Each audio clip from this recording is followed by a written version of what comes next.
station, I'm going to talk to you a little bit about oyster farming. Everybody listen up, please. We only have a couple more minutes. So for this station, we're going to talk about oyster farming and some of the, no, 10 minutes.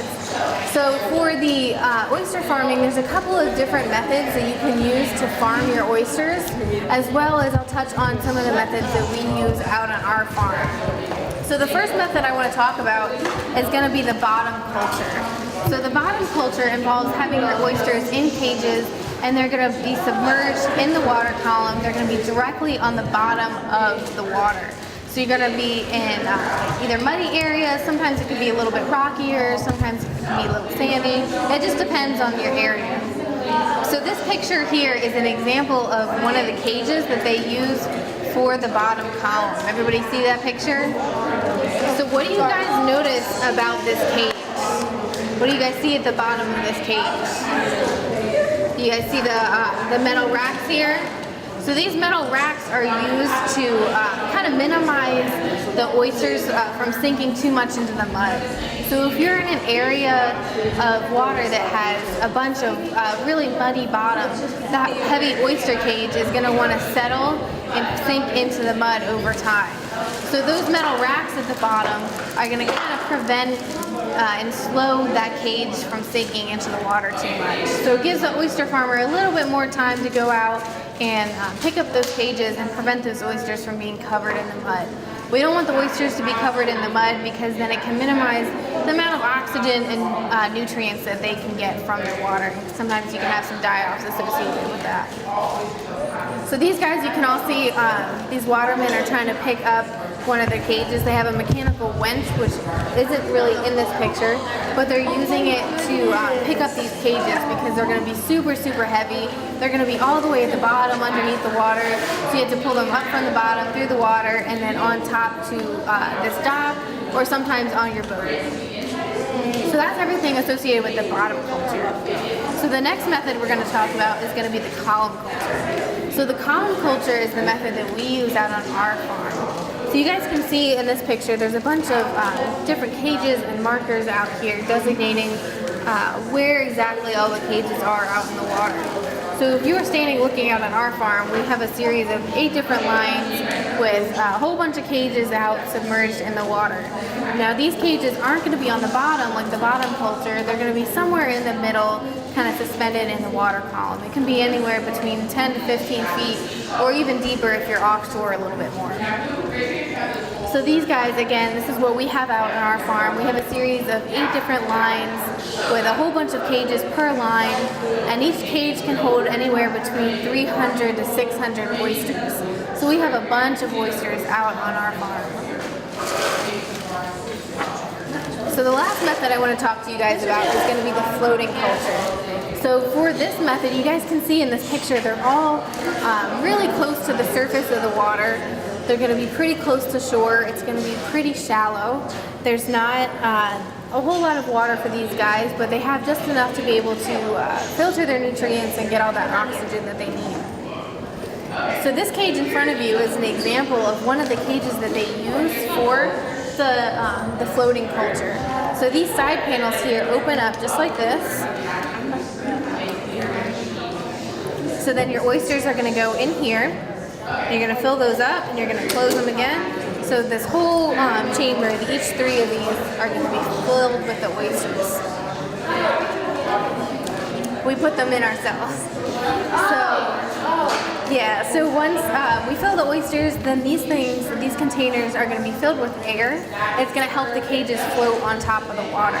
So if you're standing out on your farm, on the shore, looking out at your farm, it's going to look something like this out in the water. So you're going to have those floats up on the top, but then the oysters are going to be in the water and they're going to be able to filter those nutrients and the oxygen that they need to survive. So that's everything associated with the farming methods. So I'm going to talk to you guys a little bit about some of the other problems that we have out on our farm and some of the things we have to look out for as we are growing our oysters. So every couple of weeks or so, we have to pull up our cages and give them a nice scrub and make sure that they're really clean for our oysters. So have you guys heard of fouling organisms? Do you guys know what those are? Any ideas? Any guesses? No? Alright, so the fouling organisms are going to be things like algae and barnacles, sometimes sea squirts, sea anemones, stuff like that that grow on the outside of the cages. So if you have a really thick layer of algae growing on the cages, it's going to block all of these little holes that you see on the cages.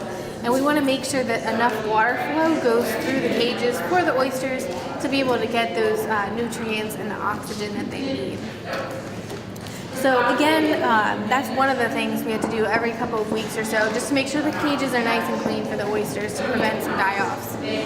Additionally, when we are loading up our cages, most of the oysters, when they go into cages, are going to be about an inch in size. They're not very big, but it takes them about 2 years to get to their market size, which is the 3-inch size. So when we're putting oysters in the cages, we don't want to overfill the cages, because if you fill these chambers with a bunch of really, really small oysters, over time they're all going to get bigger and bigger and bigger, right? So after 2 years, you'd have oysters growing all over the place. They're going to be coming out of the cages a little bit. They're going to be really, really cramped and crowded, and they're all going to be fighting to get those nutrients and oxygen that they need to survive. So sometimes what can happen, if your cage is really, really crowded, the oysters in the middle will be a little bit smaller because they don't have enough nutrients, but also some of them can die because they don't have enough nutrients and oxygen compared to the oysters that are a little bit more on the outside of the cages.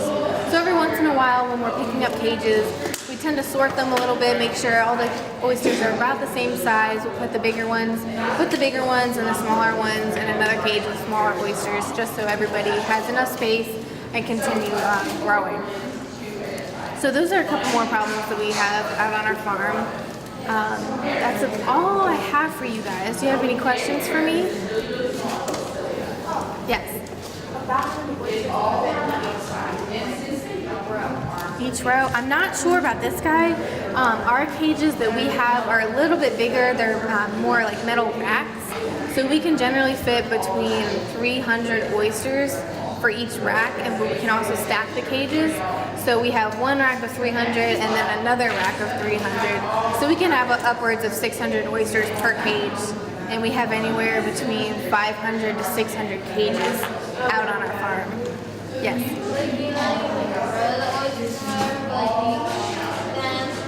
Yeah, so once they get to that 3-inch size that I was talking about, we can go out and pick up our cages and collect those oysters, and we can sell them to restaurants and retail. Sometimes we'll take them to farmers markets and stuff like that. So it's all sustainable though. Have you guys been to that other station where we talked about growing the oysters? Yeah. Okay, yeah, so you guys know that whole process. We'll get them as the larvae, we'll grow them from there. So as we're harvesting the oysters, we're continually growing and replacing what we've taken out. All right, any other questions? Where's your farm located? Tillman Island. Do you rent water space? I mean, do you rent water off the shore from anybody? We have a lease, yeah, from the state. You rent it from the state? Yes. Yeah. All right, well, that's all I have for you guys. So you're going to go ahead and we're going to go out and switch to your next station. It's going to be out towards the front of this next room.